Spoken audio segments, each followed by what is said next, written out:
国在东突厥3对数百万维吾尔人大规模强迫劳动已引起国际社会关注。中国当局于6月3日在北京就涉疆问题举行记者会，以掩盖和否认其在东突厥3的强迫劳动政策。会上看到阿克苏棉纺厂员工艾克巴尔·图尔洪在中国的影响和压力下，以讲述自己的经历为名强行表态。他说：“我们夫妻俩每月能挣8000多元工资，我们感到非常幸福。”美西方反华势力以存在强迫劳动为由，对我们公司进行了制裁，这是典型的造谣抹黑、恶意中伤，严重伤害了我们的感情，损害了我们的权益，我们感到非常愤怒。所谓新疆维吾尔自治区人民政府发言人徐桂香指出，所谓新疆存在强迫劳动是美及西方反华势力的谬论。中国在东突厥3实施的强迫劳动集中营、对维吾尔妇女强制绝育等压迫性政策，以目击者证言和调查报告在国际社会引起巨大反响。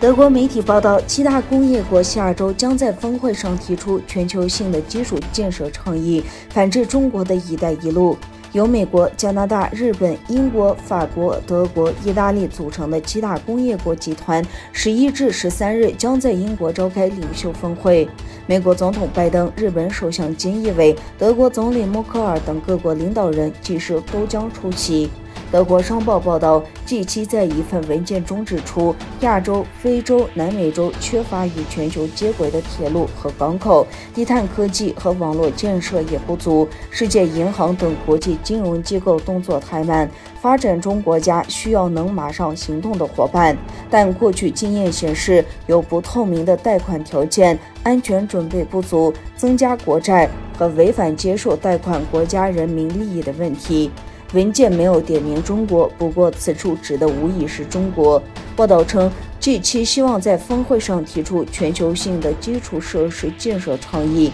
以在新兴国家和发展中国家推动大型建设项目，从而替代中国提出的一带一路倡议。德媒报道将这个计划形容为西方版的一带一路。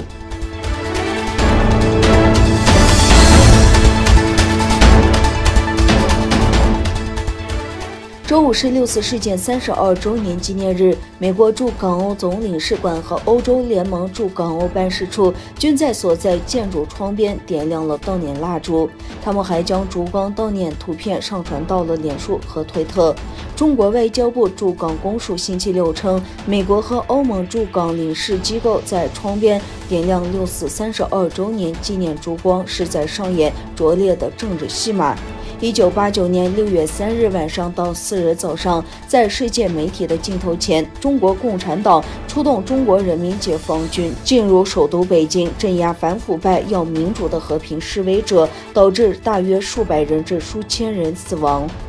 美国驻华大使贴出了国务卿布林肯的天安门32周年纪念日声明，其中说，当中国人民要求其政府尊重普世人权时，美国将继续与他们站在一起。对32年前被杀害的人所做的牺牲，以及今天纵使持续面临政府压迫，但仍旧努力不懈勇敢的活动人士们，我们向他们致敬。中国外交部驻香港特派员公署在一份声明中对欧美领事机构的做法表示强烈谴责和坚决反对。声明还提到，有关行径再次暴露出其唯恐香港不乱和借香港对内地进行投射、颠覆、破坏的险恶用心。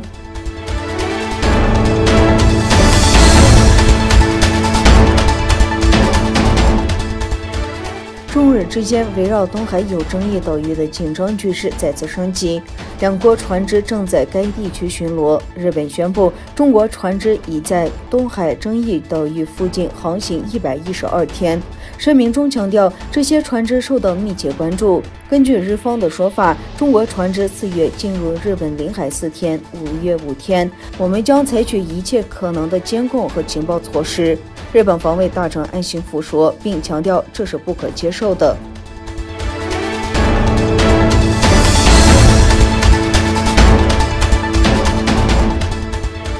中国安徽省安庆市下午发生随机杀人事件，一名男子持刀在闹区见人就捅，多人遇刺后倒地。据中央社今天引述安庆市公安局盈江分局通报，今天下午4时27分，警方获报一名男子在盈江区人民路商业步行街持刀伤人，警方迅速出动处置，现场制服逮捕一名嫌犯，并将受伤民众送往医院救治。目前案件造成5人死亡，15人受伤。4月28日，一男子突然闯入广西北流市新丰镇建乐幼儿园，并持刀袭击老师和学生，至少导致18人受伤。